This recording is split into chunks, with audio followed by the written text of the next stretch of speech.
অবিলম্বে পদোন্নতি না দিলে কাল থেকে লাগাতার অবস্থান কর্মসূচির আলটিমেটাম দিয়েছেন বাংলাদেশ সচিবালয়ের বঞ্চিত কর্মকর্তা কর্মচারীরা।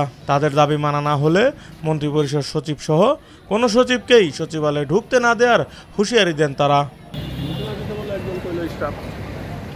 শুক্রবার বিকেলে অফিসার্স ক্লাবের হলরুমে 17 বছর ধরে পদবঞ্চিত কর্মকর্তা কর্মচারীদের এক মতবিনিময় সভায় এ আলটিমেটাম দেওয়া হয়। তাদের দাবি, দেশের সব বিভাগীয় কমিশনার, ডিসি ও এসপিকে বরখাস্ত করতে হবে।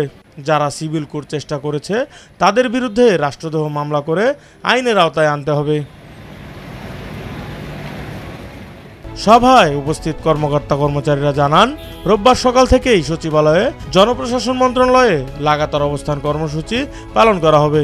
বর্তমান মন্ত্রিপরিষদ সচিব সহ বিগত সরকারের আমলের কোনো সচিব রোববার থেকে সচিবালয়ে আসতে এবং চেয়ারে বসতে পারবে না। মন্ত্রিপরিষদ সচিব ও সচিবদের প্রবেশ ঠেকাতে প্রয়োজনে সচিবালয়ের গেটে চেকপোস্ট বসানো হবে।